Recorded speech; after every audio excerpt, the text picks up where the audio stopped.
This means that we must do what has been termed upstreaming. That is, we begin with the known and move upstream in time to an earlier period with which we are interested. In Mesoamerica, this virtually forces us to focus on the world as it was at the time of the conquest. One of the most valuable sources for pre-contact cultural information is the Florentine Codex, which is the Nahuatl text written by native informants of Fray Bernardino de Sahagún. From these Nahuatl texts, Father Sahagún created his Spanish language opus on the history and culture of the Aztecs. The Nahuatl text has been translated into English, and there's a passage that's important to our understanding of pre-contact secret societies. This passage is cited as translated, with the exception of one word that I've intentionally left in Nahuatl. The Nonotzaleke went about carrying its hide, the jaguar, the hide of its forehead and of its chest and its tail, its nose and its claws, and its heart and its fangs and its snout. It said that when they went about their tasks with them, that they did daring deeds, that because of them they were feared, that with them they were daring. Truly they went about restored. The names of these are Nonotzaleke, guardians of tradition, debasers of people. The passage paints an unfavorable picture of these people. We can sense a duality in the presentation of the information. Sahagún's informants were trained in the religious schools, and they certainly understood the Spanish prejudices. It's therefore not surprising that these Nonotzaleke should be called debasers of people. However, this pejorative description comes right after the indication that they were guardians of tradition, a trait that many would have considered admirable. Many, that is, who were not Spanish nor Spanish influenced. It would seem that these Nonotzaleke were some kind of a group that dealt with pre-conquest ideas and traditions. Anderson and Dibble had translated Nonotzaleke as conjurers, no doubt because of the connection to the magically powerful jaguar pelt.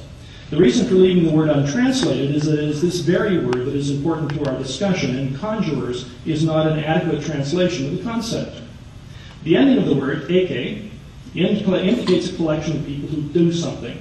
It's analogous to the ERS ending that we add onto verbs in English. We take the verb work and we get workers. The important information about the people who do this thing is communicated by the meaning of the verb to which the stem is attached. In this case, we have the Nahuatl word nonotza, which has various meanings revolving around the idea of speaking together, consulting, or agreeing. Thus, the Nonotzaleke are those who agree or consult among themselves, or in a more sinister and contextually appropriate context, conspirators.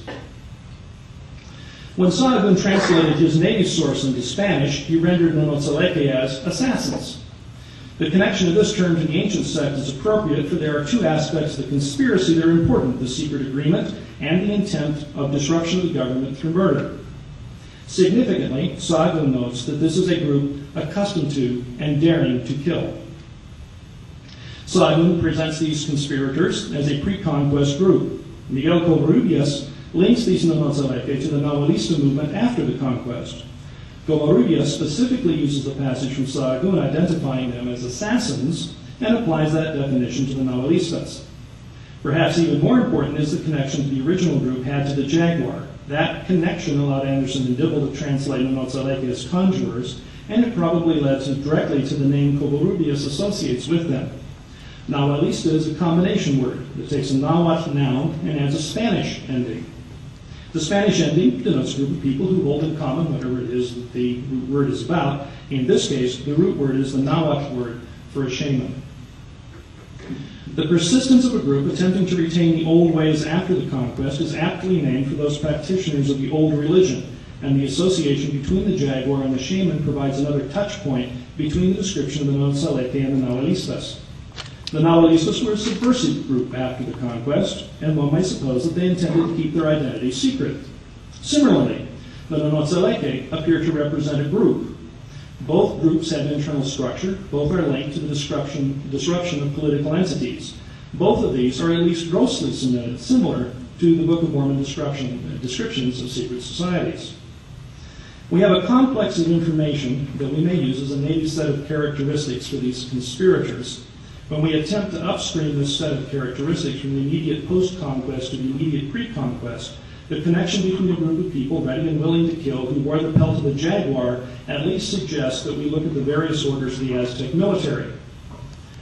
One of the Aztec military orders was the Ocelome, or jaguar warriors, whose battle attire consisted of the pelts of the jaguar. The wearing of these pelts and the representations of the jaguar mark this particular military order from other orders. It is not the only identifiable order, but each was marked by a particular clothing. Of course, wearing distinctive clothing is hardly the way to keep one's group affiliation a secret, but it can keep a specific identity secret, as the Ku Klux Klan learned. In this case, however, it is not specifically the secrecy, but rather the conspiracy that links all these groups. It's not the secret, but the combination. They have an internal allegiance and a code, and they operate as a group outside of other structural influences.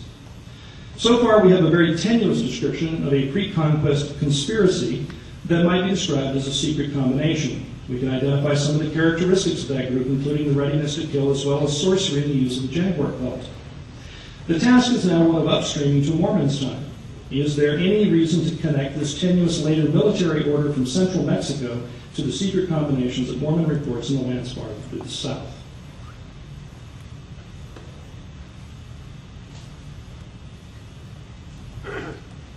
In the greater context of Mesoamerican history, there is every reason to suppose that Mormon was concerned with militaristic influences coming from Teotihuacan.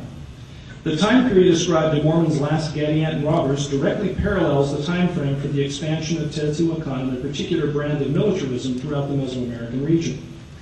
The rise of the Gadianton influence beginning after 200 AD in the Book of Mormon is a direct parallel to the rise of Teotihuacan's expanding influence, and that time period that saw the construction of many of the cement buildings in that city, including the Temple of the Feathered Serpent, which is now understood as dedicated to the cult of war.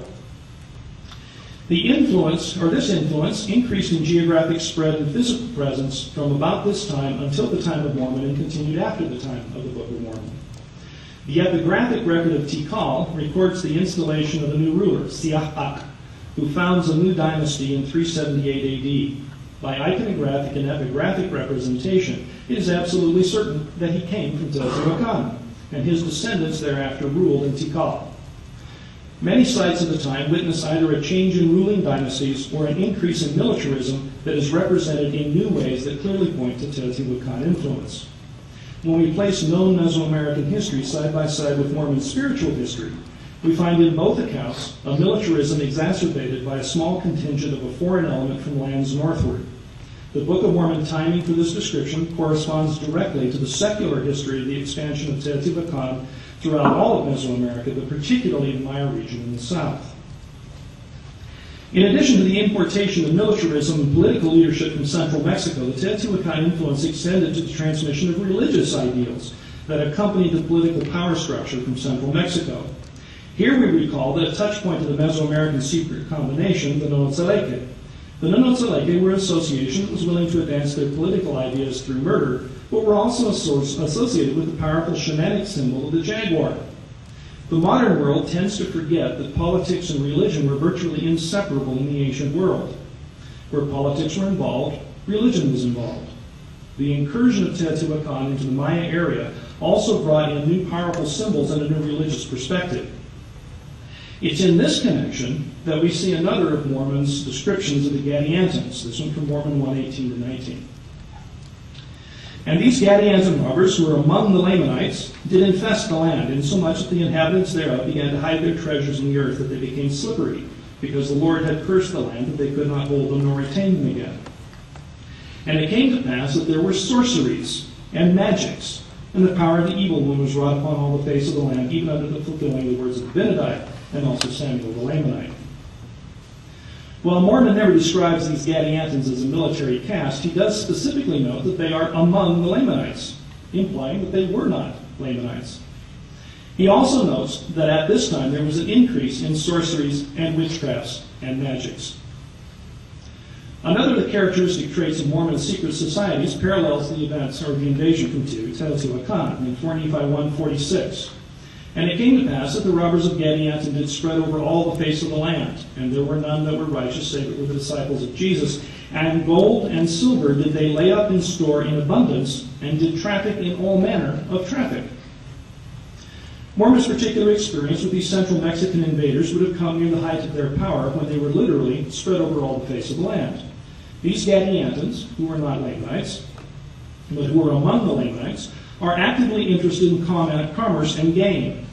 While little is known of the specifics of the tribute from the Maya area into the city-state of Teotihuacan, we may readily assume that it existed. Thus, we have a foreign